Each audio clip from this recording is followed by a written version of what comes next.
तो जी हाँ, आप सभी सीटेट अभ्यर्थियों का करियर बुक चैनल पे सुस्वागतम। उम्मीद है आप लोग अच्छे होंगे। तो एक कारवा जो चल रहा है, एक सिलसिला जो चल रहा है हम लोग का क्वेश्चन सीरीज का, ये प्रीवियस ईयर क्वेश्चन सीरीज है। और आज के सेशन में हम लोग जानेंगे जो 27 जनवरी 2023 को जो पूछा गया क्वेश्चन है उसके बारे में हम लोग जानेंगे। ठीक है, तो चलिए, तो सबसे पहले शुरुआत करते हैं कुछ क्वेश्चन से। पहला क्वेश्चन जो है आपके स्क्रीन पे है, क्या कह रहा है 32 किलो को समान रूप से 6 बंदरों में बांटा गया है, ठीक ना। तो कितने केले शेष रह जाएंगे? ओके, तो केला टोटल देखिए कितना है, 32। बांटना कितना में है? 6 बंदर में। ओके, तो 6 पंचे देखिए 30 हो गया। कहने का मतलब शेष बच जाएगा 2। तो यही 2 शेष बच जाएगा और यही सवाल आपसे पूछ रहा है जो कितने शेष बच जाएंगे। तो बहुत आसान सवाल था, आपका ऑप्शन सी हो जाएगा, ठीक ना। बढ़ते हैं नेक्स्ट क्वेश्चन की ओर। कह यदि एक विद्यार्थी 2 अंकों की किसी संख्या को उस संख्या में जोड़ता है जो अंकों को पलटने से प्राप्त होता है तो योगफल होगा, ठीक ना।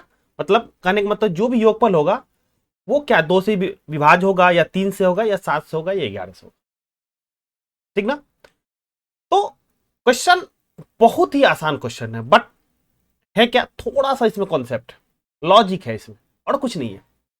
अभी क्या कह रहा है, 2 अंकों की संख्या को कह रहा है, उसको उलट दीजिएगा, मतलब पलट दीजिएगा, उसके बाद जोड़िए। मतलब इकाई का अंक दहाई पे कर दीजिए, दहाई का अंक इकाई पे कर दीजिए, उसके बाद उसको जोड़िए। जब वो जो योगफल आएगा तो वो किससे विभाज्य होगा ये आपको बताना है।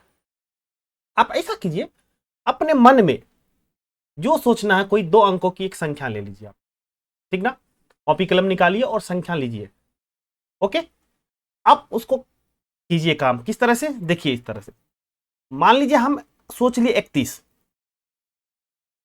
अब 31 में क्या जोड़ना है, इसको उलटने पे मतलब अब क्या हो जाएगा, 13 हो जाएगा। इसको जोड़िए, 3 1 4, 3 1 4 हो जाएगा, हो जाएगा। ये जो 44 है, आपको देखिए डिवाइड किससे हो रहा है, तो अकॉर्डिंग टू ऑप्शन देखिए तो ये 2 से हो रहा है और 11 से हो रहा है। इसके अलावा किसी से हो रहा है? नहीं हो रहा है। तो कहने का मतलब देखिए 3 और 7 तो खत्म हो गया। तो जब इस तरह का कंडीशन आ रहा है तो थोड़ा कुछ और सोचिए। आप क्या सोच सकते हैं, जैसे 25 लिए तो ये हो जाएगा 52 हो जाएगा। अब 5 और 2 को जोड़ दीजिए, 7 हो गया, ये भी 7 हो गया। तो अब देखिए ये कंडीशन जो है 77, क्या 2 से कट रहा है? नहीं कट रहा है। 11 से कट रहा है? हाँ कट रहा है। तो इस टाइप के जब भी क्वेश्चन आए, 2 अंकों की संख्या को उसके अंक को मतलब पलटने पे, उसके बाद जोड़ने पे जो भी एक संख्या आएगा वो हमेशा जो आपको होगा वो 11 से विभाजित होगा। याद रखिएगा इस बात को, वो 11 से विभाजित होगा, ठीक ना। आप कोई भी क्वेश्चन है इसको चेक कर लीजिए, वो हमेशा आपको ये चीजें सही होगा, ठीक ना। तो बढ़ते हैं नेक्स्ट क्वेश्चन की ओर। अगला क्वेश्चन है, करा अम्मू की मां ने कुछ जलेबियां बनाई, बहुत अच्छी बात है। इनकी संख्या क्या है, 50 से कम, मतलब जो भी जलेबियां बना रही है वो 50 से कम है। अब कह रहा अम्मू ने देखा कि यदि उन्हें 2 या 3 या 1 व्यक्तियों में समान रूप से वितरित किया जाए तो कोई जलेबी शेष नहीं बचेगी। 2 या 3 या 1 व्यक्तियों में समान रूप से जब उसको डिस्ट्रीब्यूट किया जाएगा तो कोई जलेबी शेष नहीं बचेगी, ठीक ना। अब उन्हें इन जलेबियों को 5 व्यक्तियों में समान रूप से वितरित करना है तो न्यूनतम कितनी जलेबियां जो है शेष रह जाएगी ये बताना है। बात को समझिएगा, क्वेश्चन किस तरह से बनेगा, आप इनिशिएट क्या कीजिएगा, यहां बता चुका है वो क्या कह रहा है, 2 या 3 या 1 व्यक्तियों को समान रूप से वितरित किया जाए। यहां पे 1 की जगह देखिएगा, यहां पे 7 है आपका, ठीक ना। ये 1 की जगह यहां पे 7 है आपका। तो जब भी इस टाइप का है जो समान रूप से वितरित किया जाए और कोई जलेबी शेष नहीं बच रही है, इसका मतलब यह है कि 2 3 और यहां 7 का हो जाएगा, आपको एलसीएम निकालना पड़ेगा, 7 का एलसीएम निकालना पड़ेगा। तो देखिए 2 3 और 7 क्या है, तीनों अभाज्य संख्या है। तो जब भी अभाज्य संख्या का आपको एलसीएम निकालना हो तो क्या करते हैं, गुना कर देते हैं। देखिए 2 3 6 7 42 हो जाएगा। तो 42 हो गया आपका एलसीएम। मतलब कितना जलेबी बना रही है, वो देखिए 50 से भी कम है। अब कह रहा है कि जो इन जलेबी को 5 व्यक्तियों, मतलब 5 व्यक्तियों में उसको क्या करना है, वितरित करना है। तो कोई नहीं, इसको 5 से भागा दीजिए तो शेष कितना बचता है, तो 5 8 40 हो जाएगा। तो 40 खत्म, तो बच गया 2 शेष। तो देखिए 2 जलेबी जो है आपको शेष बच जाएगा। तो ऑप्शन आपका हो जाएगा बी, ठीक ना। तो उम्मीद है आपको कॉन्सेप्ट समझ में आया होगा। और यहां पे एक क्वेश्चन का जो की है, चाबी है, वो चाबी आपका यही है, जो 2 3 7 का आपको क्या करना पड़ेगा, एलसीएम निकालना पड़ेगा। ठीक ना। बढ़ते हम लोग नेक्स्ट क्वेश्चन की ओर। अगला क्वेश्चन जो है कह रहा है 3 बहनें अन्ना, लाया और सना एक पिकनिक पे गई। ओके, तो उनकी मां ने उन्हें 100 के 3 नोट और 50 का एक नोट दिया। मतलब 100 के 3 नोट कहने का मतलब 300 और एक आपको 50 का नोट, मतलब 350 रुपया उसको मिला। अब कह रहा है क्या, जो 20 रुपया प्रति बोतल की दर से 4 जूस खरीदा, 20 रुपया प्रति बोतल की दर से, मतलब 80 रुपया का वो क्या है, कुछ सामान खरीद लिया। अब फिर उन्होंने शेष धनराशि को समान रूप से आपस में बांट लिया। तो शेष की बात कर रहा है, तो शेष हम लोग निकाल लेते हैं। जो जो क्वेश्चन कर रहा है बढ़ते चल रहा है। तो शेष देखिए 0 हो जाएगा, 15 में से 8 गया, 7 बच गया, तो मतलब 270। तो 270 शेष बच गया। अब कह रहा है तीनों जो बहनें हैं उसको उसमें क्या करना, बराबर रूप से डिवाइड करना। तो 3 से भागा दे दीजिए इसको, तो 3 90। ओके, तो ऑप्शन आपका हो जाएगा डी, सीधा सीधा। तो उम्मीद है आपको क्वेश्चन समझ में आ रहा होगा। बढ़ते हैं नेक्स्ट क्वेश्चन की ओर। ये बहुत ही अच्छा क्वेश्चन है, ठीक ना। क्या कह रहा है, कह रहा है शिक्षक बोर्ड पे 2 प्रतिच्छेदी वृत्तों को खींचता है। क्वेश्चन को समझिएगा। 2 प्रतिच्छेदी वृत्त कहने का मतलब एक वृत्त खींचे और दूसरा वृत्त एक खींचना है जो एक दूसरे को प्रतिच्छेद करे, ठीक ना। कहने का मतलब इस प्रकार से वृत्त इसको हम खींचेंगे।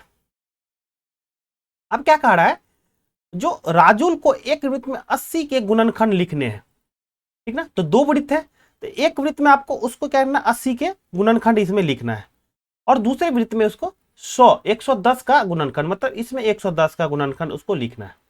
अब कह रहा है जो ये उभयनिष्ठ भाग है, मतलब ये जो कॉमन भाग है दोनों का, इसमें कह रहा है कि जो सबसे बड़ी संख्या क्या होगी।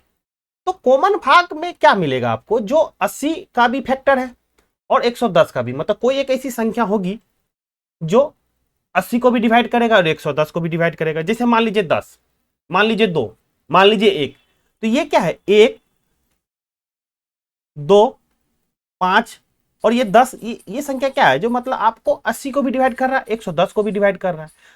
तो अब सवाल ये पूछ रहा है कि इसमें सबसे बड़ी संख्या क्या होगी, जो कॉमन होगा, कॉमन में सबसे बड़ी संख्या क्या होगी, आपको वही बताना है। तो यही सवाल है। देखिए अब सवाल को हम लोग दूसरे तरीके से समझ लेते हैं। क्या हम अगर हम 80 के फैक्टर निकाल लेंगे गुणनखंड और 110 का गुणनखंड निकाल लेंगे, और दोनों का जो कॉमन आएगा, कॉमन में अगर जो सबसे बड़ा होगा वही मेरा आंसर हो जाएगा, है ना।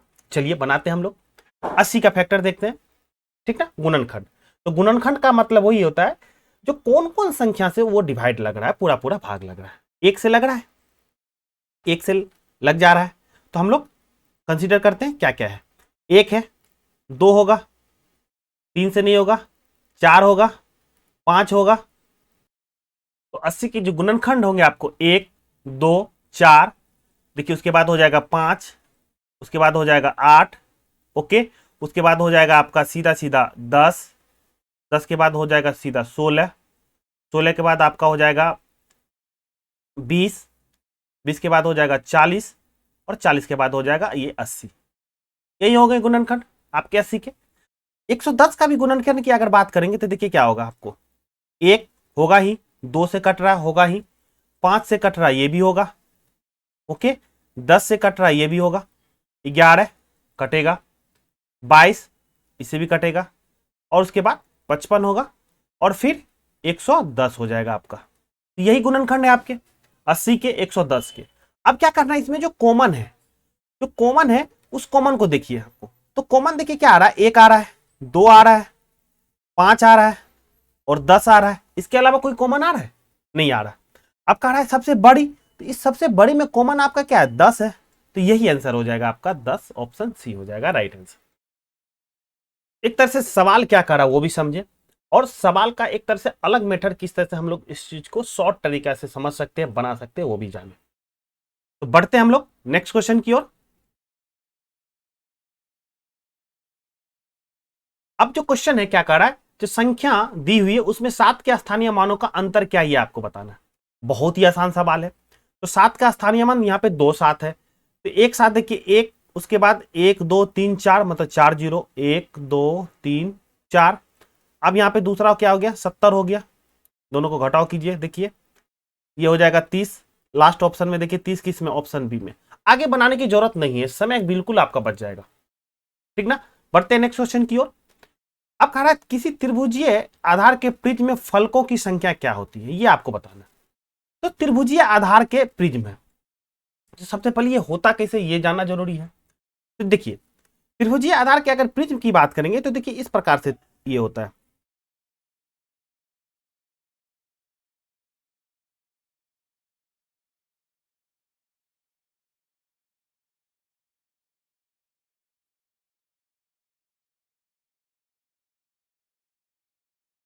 तो इस तरह की आकृति को हम लोग बोलेंगे त्रिभुजीय आधार के प्रिज्म बोलेंगे। ओके, अब इसमें बात कर रहा है फलकों। फलकों का कहने का मतलब एक सरफेस, सतह, वो कितनी है ये आपको बताना है। तो देखिए आपको त्रिभुज के आकार का जो फलक होगा, देखिए एक ये फलक होगा, एक हो गया। ठीक उसी तरह से ये दूसरा हो जाएगा, मतलब एक इस साइड एक इस साइड, दो हो गया त्रिभुज के आकार पे। अब जो ये ऊपर वाला ये वाला पोर्शन है, देखिए ध्यान दीजिएगा, ये जो पोर्शन है आपका ये क्या है, चतुर्भुज के आकार का। ऐसा ऐसा एक आकृति इधर हो गया, दूसरा ये नीचे वाला होगा, और तीसरा ये साइड वाला, मतलब एक इधर साइड से, दूसरा उस साइड से, नीचे तीसरा वाला। तो कहने का मतलब ये जो चतुर्भुज के आकार का होगा वो 3 हो जाएगा। तो टोटल फलक कितना हो गया, साइड कितना हो गया, 3 और 2 हो गया, ये हो गया 5 हो गया। तो इस तरह से ऑप्शन आपका बी हो जाएगा।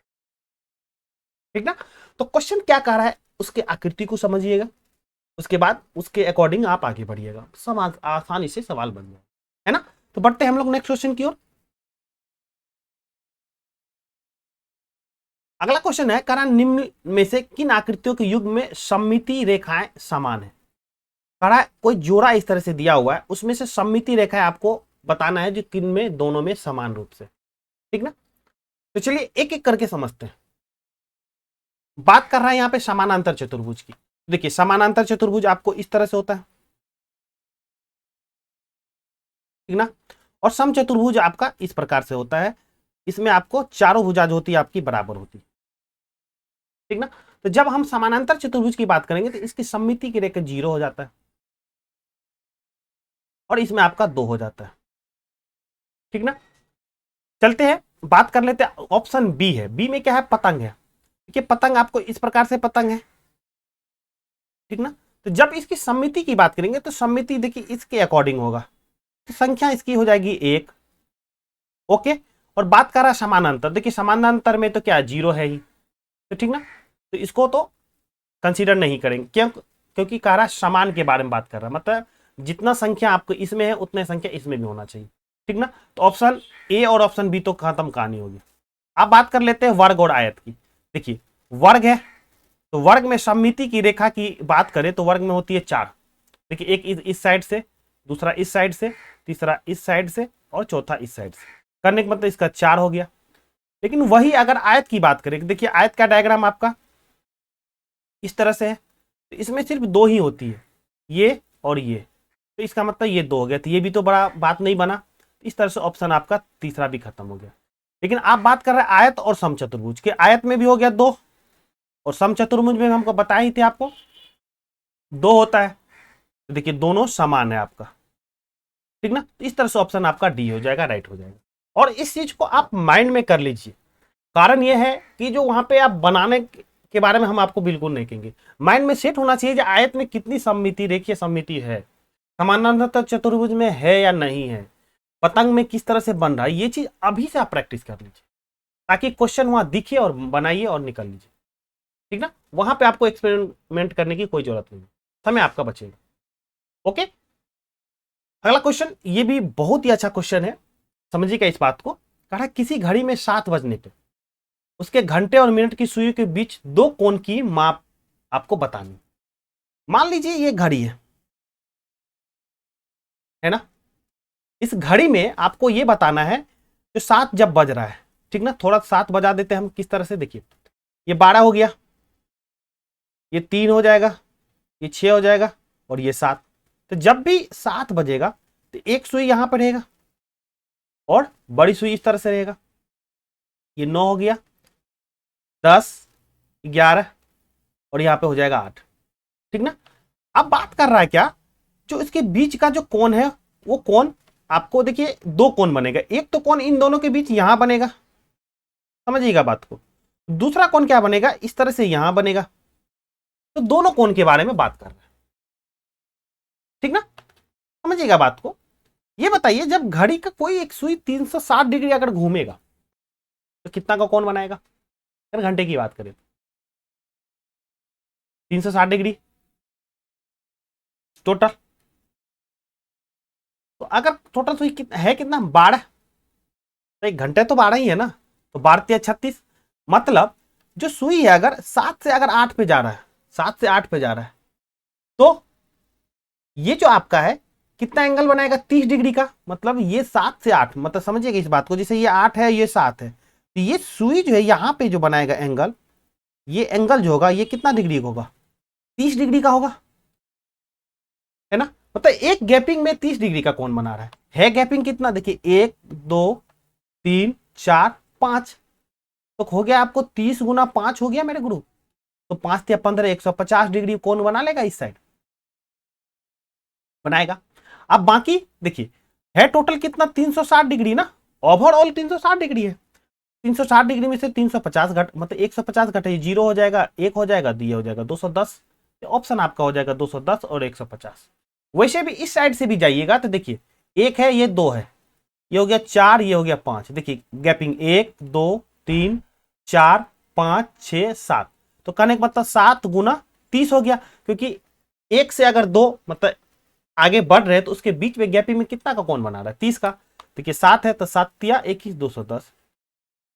हम आपको दोनों तरह से प्रूव कर दिए, आपको जो मेथड अच्छा लगे आप उस मेथड से बनाइए, लेकिन हाँ सवाल को समझिए आसानी से आराम से समझिए, ठीक है। बढ़ते हैं हम लोग नेक्स्ट क्वेश्चन की ओर।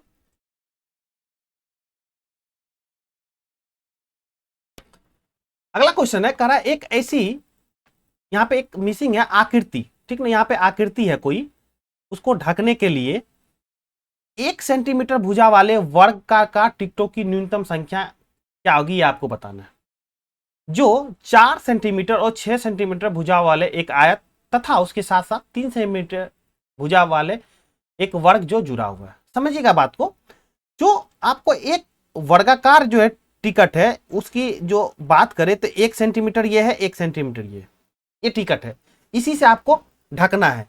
और आकृति किस आकृति को ढकना है उसके बारे में दिया हुआ है, एक आयत है जिसका दिया हुआ है आपको ये 4 है और ये 6 है, साथ साथ उसके साथ साथ एक 3 सेंटीमीटर का एक वर्ग भी आपको है, 3 का ये है 3 का ये, ठीक ना। देखिए ढकना है तो कहने का मतलब क्षेत्रफल तो आएगा ही, कि ढकेंगे तो हम एक कहीं ना कहीं क्षेत्रफल की बात करेंगे, हम जो आकृति को ढकने जा रहे हैं उसका क्षेत्रफल टोटल निकाल लेते हैं। देखिए ये आयत है तो आयत का क्षेत्रफल होता है लंबाई गुना चौड़ाई, देखिए 4 गुना 6 कहने का मतलब 24, और प्लस हो जाएगा आपको 3 गुना 3 मतलब 9, तो हो गया टोटल ये हो गया 33 मतलब 33 हो जाएगा, जो भी यूनिट है सेंटीमीटर में यही है तो सेंटीमीटर स्क्वायर हो जाएगा। ओके, अब ढकना किससे है भाई, तो वर्गाकार एक टिकट है, तो इसकी एरिया जो अगर बात करेंगे एरिया तो ये हो जाएगा कितना 1 सेंटीमीटर स्क्वायर ही होगा ना मेरे दोस्त, क्योंकि 1 इंटू 1 है। तो अब जो टोटल जो बड़ा एरिया है उसमें से क्या करेंगे 1 सेंटीमीटर से भागा दे देंगे, यही तो है बात, जो अभी एक आया है तो ये इसका क्या हो जाएगा 33 ही हो जाएगा ना, तो ये हो जाएगा आपको टोटल 33 उसकी संख्या होगी वर्गाकार टिकट की, जो कि उसको पूरा जो एक आकृति है उसको ढक लेगा। ओके, तो बढ़ते हम लोग नेक्स्ट क्वेश्चन की ओर। अगला क्वेश्चन आपको देखिए ये बहुत आसान क्वेश्चन है, समझिएगा बात को, अक्सर आप कभी भी अपने दैनिक जीवन में भी इसका आप उपयोग करते होंगे। करा निम्न में से कौन सा भार को 100 ग्राम 200 ग्राम और 500 ग्राम के बांटों में मापा नहीं जा सकता है, समझिएगा बात को। जो आपके पास जो एक बटखड़ा है आपको 100 ग्राम का है 200 ग्राम का है 500 ग्राम का, अब जो ऑप्शन दिया है इसमें से ये कह रहा है कि इस तीनों मतलब एक बाट जो है इसके मदद से कौन ऐसी है मात्रा जिसको आप नहीं माप सकते, मतलब कौन ऐसा भार है जिसको नहीं माप सकते, ठीक है। तो चलिए एक एक करके देखते हैं। 300 ग्राम, हाँ जी, 200 और 100 ग्राम को लेंगे तो हम 300 ग्राम हो जाएगा। 400 को, हाँ 400 को माप सकते हैं, कैसे देखिएगा, ये मत सोचिएगा 200 ग्राम को 2 बार यूज कर लेंगे, जी नहीं। देखिए 400 ग्राम को हम किस तरह से माप सकते हैं, मान लीजिए ये तराजू है आपका, ठीक ना, ये डंडी वाला तराजू है ना। अब यहाँ पे देखिए एक साइड ये है, दूसरा साइड आपका ये है उसका। ओके, तो अगर हमको मापना है कि 400 ग्राम, तो एक साइड अगर इस साइड अगर हम 500 ग्राम रख देंगे, दूसरे साइड अगर हम 100 ग्राम रख देंगे, तो 400 ग्राम तो माप जाएगा। क्योंकि 400 ग्राम यहाँ बचा होगा, तो उसके 400 ग्राम में कोई भी जो भी चाहे फल हो या सब्जी हो, कुछ भी हम रख सकते हैं, हो जाएगा 400 ग्राम सब्जी या फल जो भी है, इस तरह से माप सकते हैं। 700 ग्राम बिल्कुल, 500 ग्राम का और 200 ग्राम दोनों को मिलाइए, हो जाएगा। लेकिन यहाँ पे ऑप्शन डी जो है 750 ग्राम, उसको हम लोग नहीं माप सकते। यही आपसे जानना चाह रहा था ये सवाल। ओके, तो बढ़ते हैं हम लोग नेक्स्ट क्वेश्चन की तरफ। अगला क्वेश्चन है ये आपका क्षेत्र मिति से, ये भी क्वेश्चन है। क्या कह रहा है? कह रहा है कि एक आयताकार खेत की लंबाई जो है उसकी चौड़ाई की 6 गुनी है। लंबाई उसकी चौड़ाई की 6 गुनी है। अब दिया हुआ, यदि इस खेत की लंबाई दिया हुआ 5 मतलब 120 मीटर है, तो खेत का परिमाप बताना। ठीक ना? तो लंबाई मालूम है, चौड़ाई नहीं पता है, तो ठीक है, चौड़ाई के बारे में कुछ ना कुछ क्लू दिया हुआ है, चौड़ाई निकाल लेते हैं। कह रहा है 6 गुनी है, तो कहने का मतलब 120 को अगर हम 6 से डिवाइड करेंगे तो चौड़ाई निकल जाएगा। तो ये हो गया भाई साहब 100, मतलब ये 20 हो गया, ये 20 मीटर हो गया। अब बात कर रहा है परिमाप की, किसका? आयताकार परिमाप का खेत जो है। तो परिमाप बराबर क्या हो जाएगा आपका? 2 इंटू लंबाई प्लस चौड़ाई, यही तो होता है परिमाप ना। तो 2 इंटू लंबाई प्लस चौड़ाई, एक तरह से वृत्त 2 है, ये हो गया 20 और प्लस हो गया 120, ये हो जाएगा आपका 140। 140 गुना 2 हो जाएगा 14 दूना 28, 280। तो ये परिमाप आपको हो जाएगा 280, ऑप्शन आपका बी हो जाएगा राइट आंसर। ठीक ना? तो स्टेप बाय स्टेप आप फॉलो करते रहिए, आराम से सवाल बनेगा। ठीक ना? तो चलते हैं नेक्स्ट क्वेश्चन की ओर। और ये क्वेश्चन जो है एक तरह से आपको आंकड़ा से रिलेटेड है, और इसमें एक नया चीज आपका पूछा है, वो है परिसर पूछा है। तो चलिए सवाल को सबसे पहले समझते हैं, उसके बाद इस नई चीज को भी हम लोग समझते हैं। क्या कह रहा है? किसी दुकानदार द्वारा किसी सप्ताह के 6 क्रमागत, मतलब सोमवार मतलब रविवार से लेकर शुक्रवार तक का जो सामान बेच रहा है उसकी संख्या दी हुई है। अब बात कर रहा है उपयुक्त दिनों में अवधि में इस वस्तु की बिक्री का परिसर क्या है। मेरे दोस्त, परिसर के बारे में बात कर रहा है। इसे इंग्लिश में बात करें तो इसको बोलते हैं रेंज। तो जब भी परिसर की बात करें, रेंज की बात करें, तो जो सबसे बड़ी संख्या है उसमें से आपको घटाना है सबसे छोटी संख्या। बड़ी संख्या में से किसको घटाना है? बड़ी संख्या में से आपको घटाना है छोटी संख्या को, घटा दीजिए। जो आंसर आएगा वही आपका परिसर होगा, ध्यान रखिए। तो बड़ी संख्या सबसे पहले क्या है? 350 है, कोई नहीं, 350 माइनस, इसमें छोटी संख्या कौन सा है? ये छोटी संख्या 120 है, तो माइनस हो गया 120। ठीक ना? बस यही परिसर का ये मतलब, जो आंकड़ा में सबसे बड़ी संख्या है उसमें से आपको घटाना है सबसे छोटी संख्या। तो ये हो गया 0, 5 में से 2 गया, बच गया 3, और यहां पे 3 में से 1 गया, ये बच गया 2। तो कहने का मतलब 230 ही है जिसका परिसर होगा, और ये ऑप्शन आपका डी हो जाएगा। अगला सवाल ये कह रहा है प्रथम 5 भाज्य संख्याओं का औसत बताना। ठीक ना? तो औसत तो आसान है, औसत बता सकते हैं, बशर्ते हमको संख्या पता करना पड़ेगा। क्योंकि औसत बराबर होता है आपको कुल योग, मतलब जो संख्या है उसका कुल योग बटे नंबर ऑफ संख्या, यही होता है ना, नंबर ऑफ संख्या। लेकिन यहां बात कर रहा है आपको भाज्य के बारे में बात कर रहा है, तो समझिएगा यहां बात पे भाज्य आखिर होता क्या।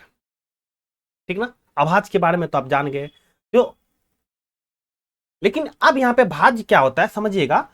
जो वैसी संख्या जो 1 से कटे, स्वयं से कटे, और इसके अलावा कोई ना कोई एक और संख्या से कटे, मिनिमम कोई ना कोई एक और संख्या से कटे, तो वैसी संख्या को क्या बोलेंगे हम लोग? भाज्य संख्या बोलेंगे। ठीक ना? 1 से कटे, स्वयं से कटे, इसके अलावा भी किसी तीसरी संख्या से अगर कट रही है तो अभी हम बोलेंगे जो वो क्या है? एक भाज्य संख्या। ठीक ना?